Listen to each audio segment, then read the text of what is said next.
Assalamu alaikum. Peace to you all. My name is Saba Ahmed. I'm a law student at American University.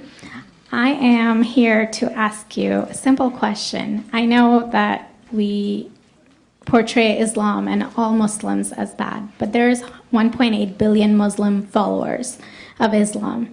We have 8 million plus Muslim Americans in this country, and I don't see them represented here.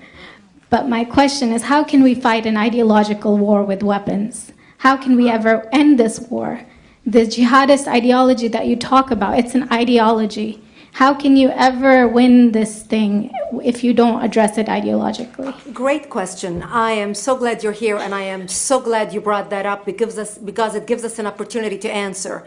What I find so amazing is since the beginning of this panel, which we are here about Benghazi attack against our people, not one person mentioned Muslims. We are here against Islam, or we're launching war against Muslims. We are here to discuss how 4 Americans died and what our government is doing.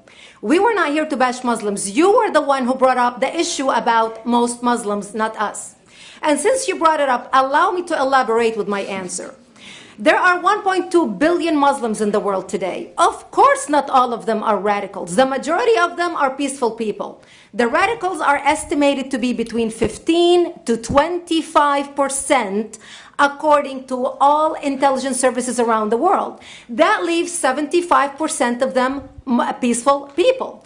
But when you look at 15 to 25% of the world Muslim population, you're looking at 180 million to 300 million people dedicated to the destruction of Western civilization. That is as big of the United States. So why should we worry about the radicals, 15 to 25%?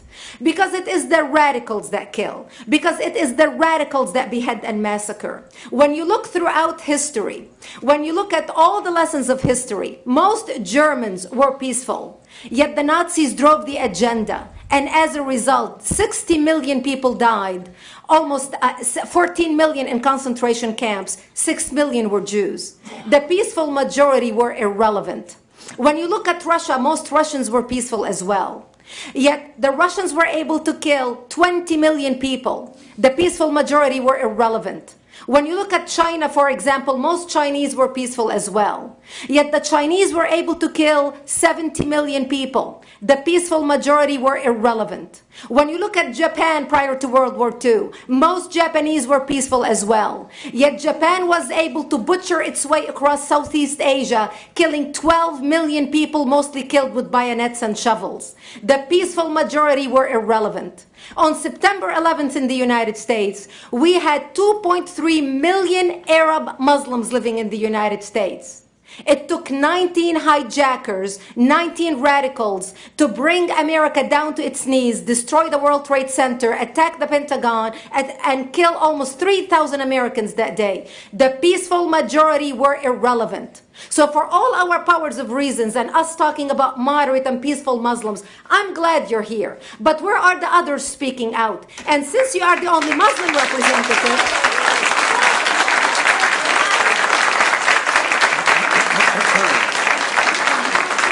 applause till the end.